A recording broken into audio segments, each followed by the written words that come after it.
Welcome back sa ating FB page na Free Reviewers with Leonalyn at sa ating YouTube channel na Solving Math with Leonalyn. Now let's answer questions from one of our followers. Ito ay pinipm niya sa ating FB page. So kung nakikita niyo ang dami nito, ilan ba to? 1, 2, 3, 4, 5, 6, 7, 8, 9, 10, 11, 12, 13, 14, ang dami niya. Lahat ng yan ay age problems. Pero sa videong ito, since masyado na siyang marami, sa videong ito, 3 lang yung sagutan natin. Yung 1, 2, 3 lang yung sagutan natin. And then the rest ay include din natin yan sa ating special sessions kasi meron tayong mga special sessions na purong-purong age problem lang. So marami tayong pwedeng pagkuhanan ng mga questions. Let's read number 1. By the way, sa mismong gaya ng civil service exam, meron talaga yung mga age problem. Now, kung sakali mang wala talagang age problem, kasi last time mga 3 yata. Kung sakali mang wala talagang age problem, tapos mas nakatuto kayo kung paano ba sagutan yung age problem. Marami namang mga word problems doon. Kung alam niyo paano sagutan yung age problems, mga age problems, madali na lang din sa inyo yung iba pang mga word problems. Ano bang mga problema kadalasan yung karamihang problema with regards sa mga word problems kung paano siya gawan ng equation? Let's read number 1. A father is 3 times as old as his son, and his daughter is 3 years younger than the son. So nakatutok lang tayo kay son. If the sum of their ages 3 years ago, ibig sabihin mag-minus 3 tayo sa lahat. 3 tao nandito. Ang total daw ay 63 years. Find the present age of the father. Para mas maganda or para mas klaro, gawan natin ang table. So meron tayong father, itong si son, at saka si daughter. Now meron tayong, asa na yung 3 years ago? Unahin natin si 3 years ago, ibig sabihin yan, minus 3. Then, doon tayo sa now. A father is 3 times as old as his son. Hindi natin alam kung ilang taon ba itong si son. Now, yan siya kasi is. Hindi natin alam. So, let n para sa edad ni son. Yan yung hanapin natin, yung value ni n. 3 times as old as his son, that means 3n. Then, his daughter is 3 years younger than the son. Kapag sinabing 3 years younger, minus 3 yan siya. Than the son, so let n para sa edad nga ni son, minus 3. So, yan yung mga edad nila now. Now, if the sum of their ages 3 years ago, dito naman tayo sa minus 3 kasi 3 years ago was 63. Ang gagawin natin, lahat sila, minusan natin ng 3 kasi lahat naman sila nagbe-birthday. So, si father, kung yan yung edad ni father now na 3n, minusan natin ng 3 para sa edad niya 3 years ago. 3n minus 3. Ito namang si son, let n, kasi hindi natin alam yung edad ni son, minusan din natin ng 3 para sa edad niya 3 years ago. Si daughter naman, si daughter mayroon ng minus 3 pero wala tayong kinalaman yan kasi yan yung edad ni daughter now na n minus 3. So therefore, this is n minus 3 minus 3. Itong n minus 3, yan yung edad ni daughter now. Edad ni daughter 3 years ago, minusan natin ng 3. So ngayon, lahat ng yan, kung itotal natin to, ang total daw ay 63 years. Ipagsama natin yung mga like terms, 3n plus 2n, this is 5n. Tapos mayroon tayong 3 minus 3. 3 minus 3 ba? Si minus 3, minus 3, minus 3, 3, 4 palat lahat kasi 2 minus 3 itong si daughter.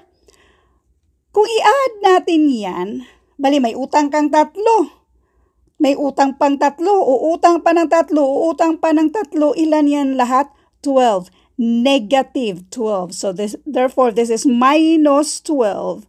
So itong 5n minus 12, ang total daw ay 63. Ito na yung equation kung saan pwede na nating isolve yung value ni n or yung edad ni San. Since itong si minus 12, since pang minus siya dyan, kapag matransfer, pang-add na siya. So dito natin ilagay. 5n minus 12 equals 63. Since pang minus siya dyan, kapag matransfer, pang-add na siya dito. Ang matitira na lang ay si 5n. 5n equals 63 plus 12. This is 75. Para makuha natin yung value ni n, since si 5 ay pang-multiply dyan, pang-divide na yan sa kabila. 75 divided by 5, and this is 15.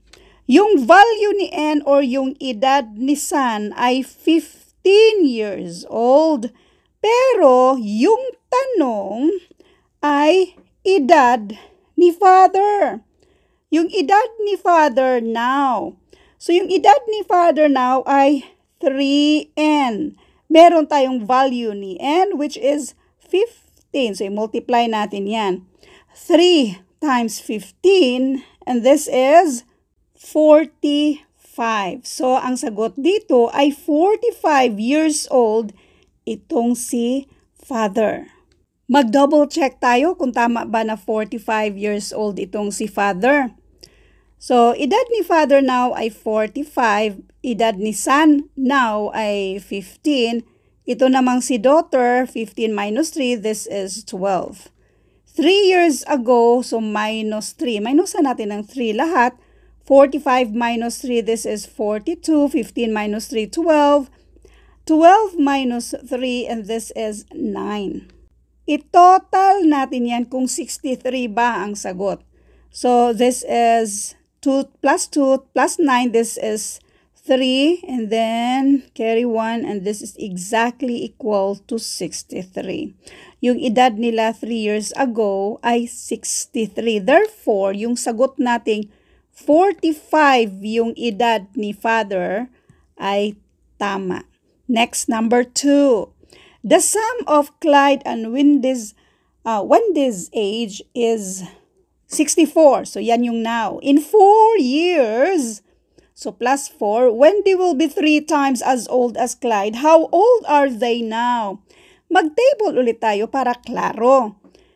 Si Clyde at saka si Wendy. Yung edad nila now. So, mayroon na tayong total dito which is 64. In 4 years, mag-plus 4 tayo niyan. In 4 years, Wendy will be 3 times as old as Clyde.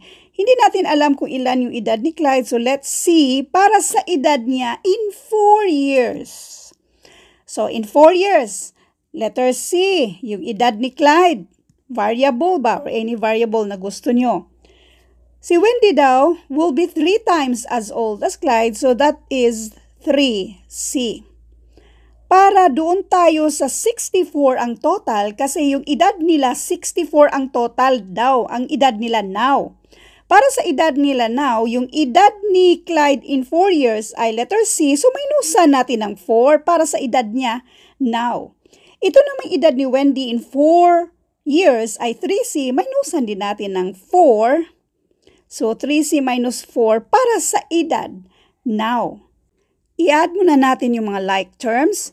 C plus 3C, this is 4C. Dalawang minus 4, therefore this is minus 8. Then, yan lahat, ang total daw ay 64. Ito na yung equation kung saan pwede na natin isolve yung value ni C. Ipagsama natin yung mga like terms.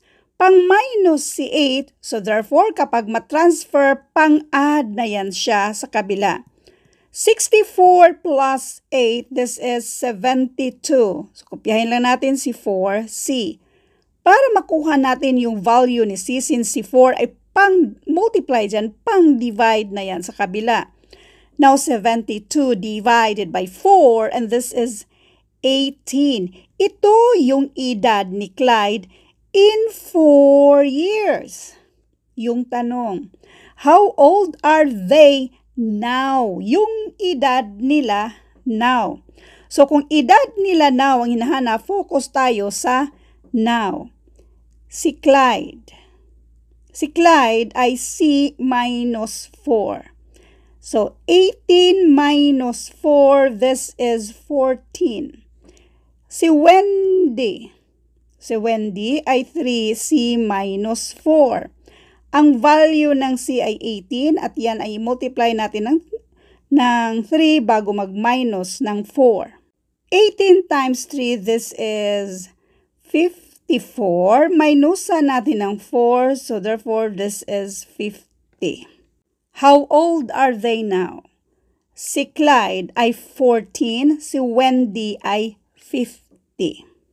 Kung i-double check natin ito, yung 14 at 50, kung i-add natin yan, ang total ay 64. Remember, the sum of Clyde and Wendy's age is, so that is now ba, yung edad nila now, ang sum daw ay 64. So kung i-add naman natin si 14 at saka si 50, that is equal to 64. Therefore, tama yung sagot natin. Next, number 3. The sum of the ages of 2 ships is 12 years. 2 years ago, the age of the older ship was 3 times the age of the newer ship. Find the present age of each ship. Kung naintindihan niyo yung number 1 at number 2 natin, mas maganda ang i-pause niyo muna yung video, try niyo muna ang sagutan itong number 3, and all I hope na mag-gets niyo kung paano natin nasagutan yung number 1 at number 2. So ngayon, doon muna tayo sa table. Meron tayong ship, dalawa kasi siya, so ang gagawin na lang natin ay yung newer ship, let N para sa new at O para sa older ship. Then meron tayong now, and then meron tayong 2 years ago. So unahin na lang natin yung 2 years ago, therefore minus 2, and then doon tayo sa now. 2 years ago, so dito tayo sa minus 2. The age of the older ship was 3 times the age of the newer ship. Hindi natin alam kung ilang edad ba itong new, so let N para sa new. Kapag sinabi namang the age of the older ship was 3 times the age sa new, so 3N. Ito na yung mga edad nila 2 years ago. Now, doon tayo sa now. The sum of the ages of 2 ships is 12 years. Yan yung now. So, para makuha natin yung edad nila now, yung edad ni ship 2 years ago ay 10, add natin ng 2 para sa edad niya now. So, N plus 2. Yung edad ni older ship 2 years ago ay 3 times sa edad ni new ship. So, 3N. So, therefore, since 2 years ago, yan siya, 3N plus 2. Ang total daw nito ay 12 years. Ipagsama natin yung mga like terms. N plus 3N, this is 4N. Tapos, meron tayong dalawang 2, this is plus 4. Itong plus 4, since pang-add siya dyan, kapag matransfer, pang-minus na siya dito. Bali, ito na yung equation kung saan pwede na natin isolve yung value ni N. So, this is 4N. 4N equals 12 minus 4, this is 8. Para makuha natin yung value ni N, since si 4 ay pang-multiply dyan, pang-divide na yan sa kabila. 8 divided by 4, this is 2. Meron na tayong value ni N, or yung edad ni newer ship, which is 2 years. Pero itong 2 years, 2 years ago din to, 2 years ago. So, dito tayo, 2 years ago, 2 daw yan siya. 2 times 3, kasi 3N yan siya, means 3 times 2 equals 6. So, ito yung mga edad nila 2 years ago. Pero, ang hinahanap dito ay yung now. So, dito tayo sa now. Yung now, kung 2 years ago, itong si Sheep, plus 2, so this is 2 plus 2 equals 4. This one ay 6 plus 2 equals 8. Ito na yung mga edad nila. Find the present age of each sheep. Ang bago ay 4 years, ang luma ay 8 years. Kung itotal natin yan, the sum of their ages of 2 sheep is 12. 4 plus 8, this is 12. So therefore, tama yung mga sagot natin na 4 at 8. Thank you for watching and all I hope na meron kayong natutunan sa videong ito. Thank you and God bless.